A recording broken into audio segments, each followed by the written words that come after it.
So ayan mga kaibigan, good morning, good morning. Ayan, mag-PMS muna tayo kay Alex. Ayan. So sasabunin ko na lang yan, nakutkot ko na yung mga singit-singit.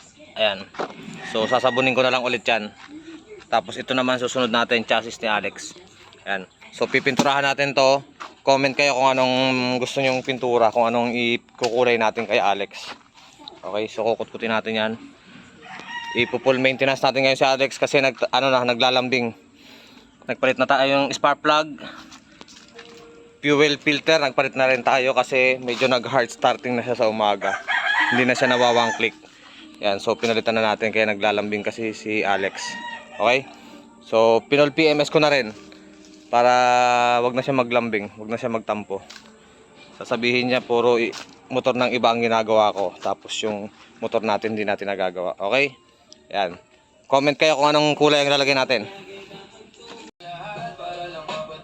So yun, good morning mga kaibigan. Ayan, magpapalit tayo ngayon ng fuel filter dito sa ating NMAX. Okay, ayan, so tinanggal ko na. Ayan yung fuel filter natin na dati. Ayan yung bago, magpapalit tayo. Tsaka uring. Ayan, Yamaha. Alright, ayan, napakadumi na oh. Kaya pala medyo hard starting na siya sa umaga. Magpapalit na rin tayo ng tawag nito, spark plug. Yan o, grabe. Ito yung fuel pump nya. Alright, yan. So magpapalit na rin tayo ng spark plug. Tapos magpo-full PMS na rin tayo kasi nabaklas na eh. Ayan o, PMS natin, napakadumi eh. Okay. Nandun yung tangke. Yan, ito yung mga cover. Lilinisin na rin natin yan para pagsalpak dun bago. Ito yung chassis, lilinisin natin. Ayan, napakadumi. Okay. So ito, madali lang naman palitan to ng fuel filter. Yan. Ingat lang kayo dito sa dalawang paa. Yung naglalak sa kanya dito. Yan. Tandahan lang. Pero kaya naman. Yan, lilinisin muna natin. Okay. So ayan mga kaibigan, nakabit na natin yung bagong fuel filter. Ayan, kasama tong bagong o-ring. Ayan. Kasi kalawang na rin yung o-ring nya. Ayan, napakadumi na oh. Ayan, ito yung bago. Ayan, so sasalpak na natin siya sa tangke. Ayan. So madali lang naman to ikabit. Ingat lang sa ayan. So ito yung kanyang tangke. Ayan. So pagkasalpak natin ng ng fuel pump, lilinisin na rin natin para malinis lahat. Okay? So ito pala mga kaibigan na o-ring nya o oil seal nya. Ayan. Hindi naman kayo magkakamaling maglagay niyan kasi yung isa malaki, yung isa maliit. Hindi naman kayo pwedeng mabaliktad niyan kasi hindi papasok dun sa guide nya. Okay? May maliit tsaka malaki. Ayan. Ayan. Kaya hindi kayo magkakamaling mabaliktad dyan. Siguraduhin nyo lang na nakalapat dyan para walang leak yung gasolina. Okay? Sasalpak na natin dun.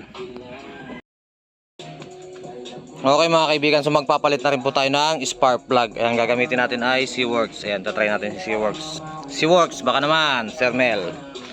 Ayan. So kung makikita nyo yung gap nung dati ko at saka yung bago. Ayan. Kung mapapansin nyo, dito tayo sa para malinaw. Ayan.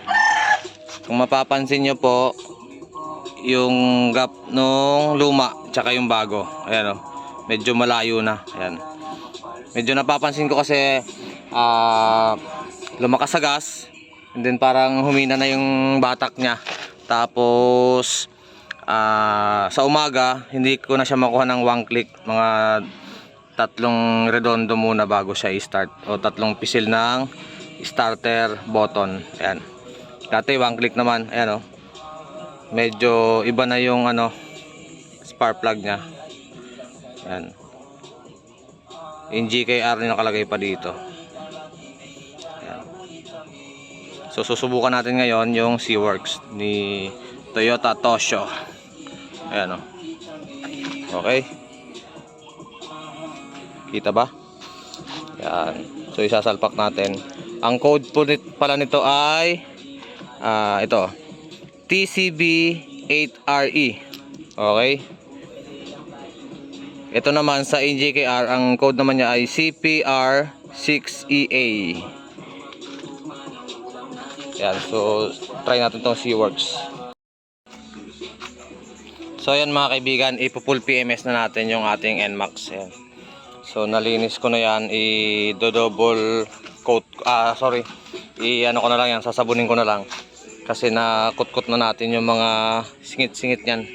Yun na lang, yung chassis ni Alex. Yan, kukut-kutin natin yung mga singit-singit. Yan, tangke, napalitan ko na ng fuel filter. Tapos napalitan na rin natin ng spark plug. Yan. Yan, kukut-kutin natin itong mga singit-singit na yan. Para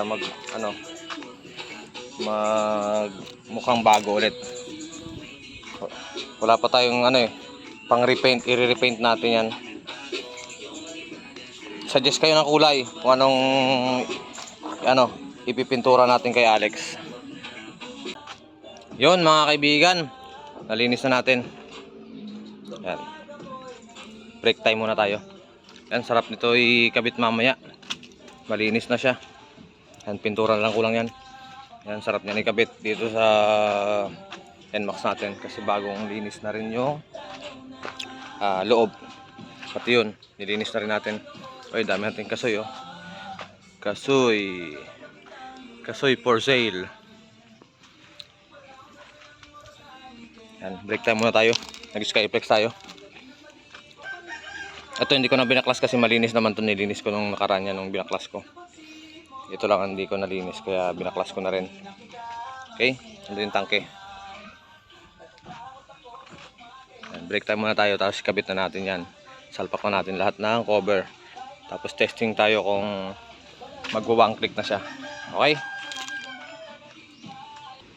Okay mga kaibigan, so natapos na natin. Ayan, nabuo na ulit natin yung NMAX natin. Ayan. So medyo bumalik yung pagkaitim niya. Ito na lang, pinturahan na lang natin. Napa-under ko na yan, okay na. Nilagyan ko lang nito kasi anti-kalmot. Ayan. So natapos natin mabuo, maghapon din. Ayan, medyo gumanda-ganda yung pagkaitim, bumalik. Okay. So yun lamang, this talk Bob ng Bob Works Garage. Say good afternoon and God bless. Bye bye, thank you. Peace.